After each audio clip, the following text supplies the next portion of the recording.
ఈ రోజే సబ్స్క్రైబ్ చేయండి, మీ ఫేవరెట్ షోస్ చూడండి. తినండి. తింటాను. గాయత్రి, నువ్వు కూడా తిను.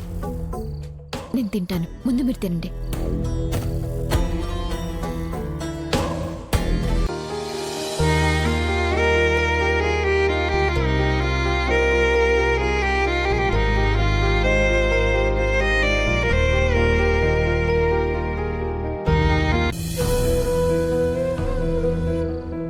అందుకే అక్క, ఇక నుంచి నా గురించి నువ్వు ఆలోచించొద్దు. నన్ను ఎలాగో నీ గురించి ఆలోచించనివ్వవు కదా. ఇంక నీ పని నువ్వు చూసుకో. నా మాన్నాను నన్ను వదిలేసి.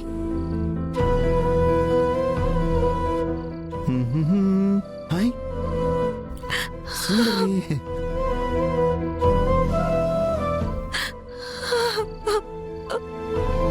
సుందరి, ఏమైంది? ఎందుకు ఏడుస్తున్నావు? ఏం లేదు బాలగారు.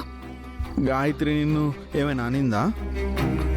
మరి అదేదో అగ్రిమెంట్ మీద నువ్వు సంతకం పెట్టావని నీ మీద కోపంగా వెళ్ళింది కదా. పోనీలే సుందరి, గాయత్రి నీకన్నా చిన్నది కదా. చిన్నవాళ్ళకి అల్లరి, కోపం అన్నీ ఎక్కువ ఉంటాయంట కదా. మా బామ్మ చెప్పింది. అవును, అందుకే చిన్నవాళ్ళు మనల్ని ఏమన్నా అన్నా కూడా క్షమించాలంట. వాళ్ళ మాటలు అస్సలు పట్టించుకోకూడదంట.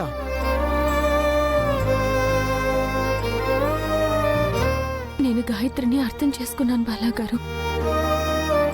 జరిగిన దాంట్లో నాది తప్పుంది. మరి తప్పు ఉంటే వెళ్ళి సారీ చెప్తే సరిపోతుంది కదా. గాయత్రికి సారీ చెప్తే క్షమించదు. దాని కోపం తగ్గాలి. అయితే పద, గాయత్రి కోపం తగ్గించేద్దాం రా.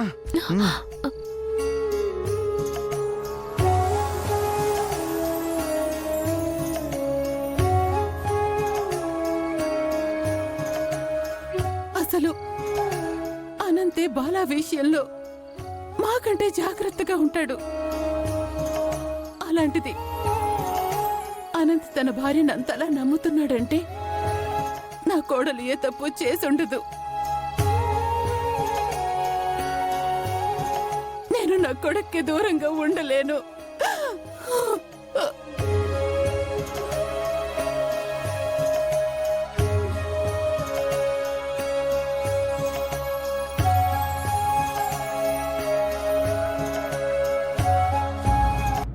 నాకు భోజనం.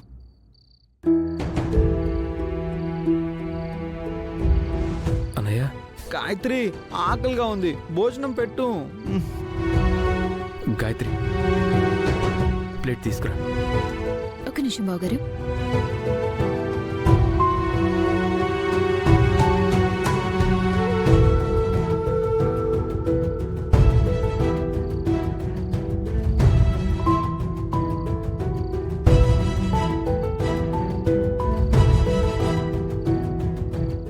గాయత్రి వంట బాగా చేస్తుంది కదా.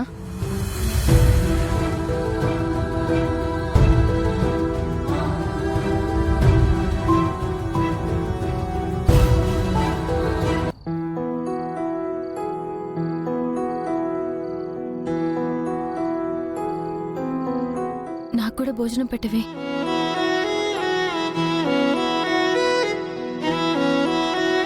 గాయత్రి, మన సుందరికి పాపం ఆకలిగా ఉందంట, భోజనం పెట్టు.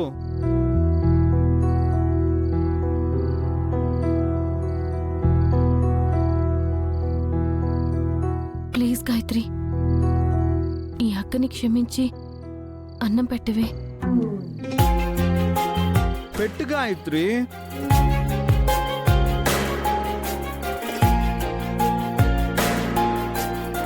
పెట్టు గాయత్రి.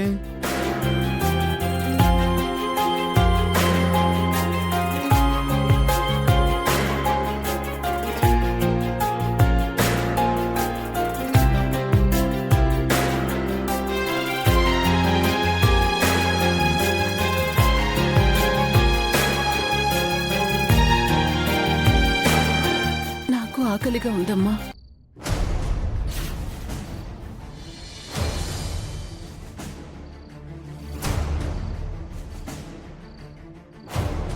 ఏమ్మా, నాకు భోజనం పెట్టవా?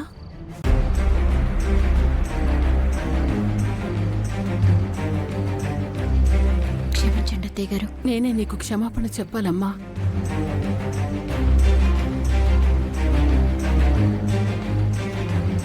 నిన్ను నా కొడుకు అంతలా నమ్ముతున్నా మేము నమ్మలేకపోయాం.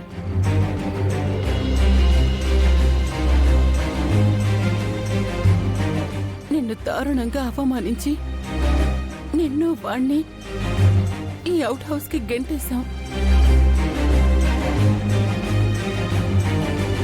కొత్తగా పెళ్ళైనా నీకు ఎలాంటి సంతోషం లేకుండా చేశాం.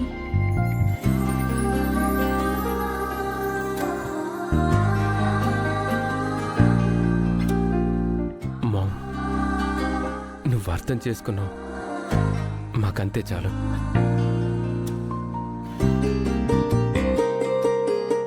గాయత్రి, చూస్తావేంటి? మామ్కి అన్నం పెట్టు. వండిన అన్నమంతా అయిపోయిందండి.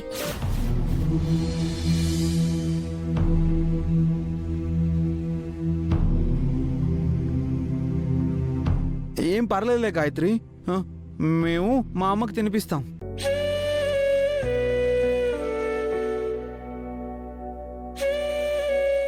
నేను తినిపిస్తాను.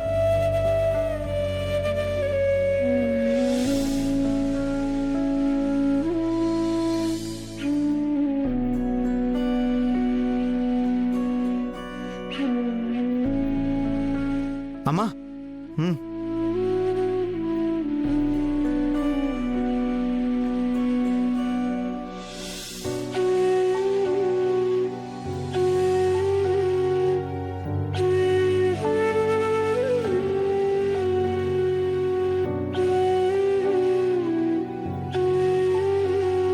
అమ్మా,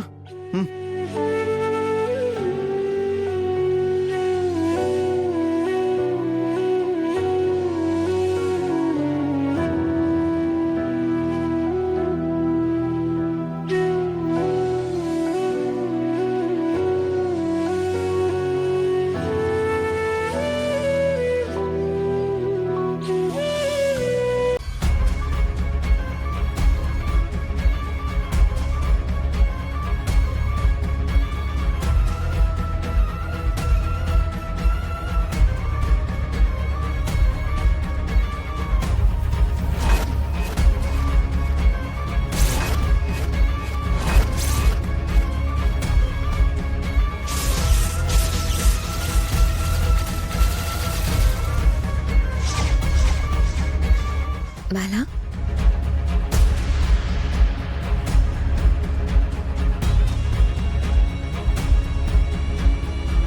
ఐ లవ్ యూ.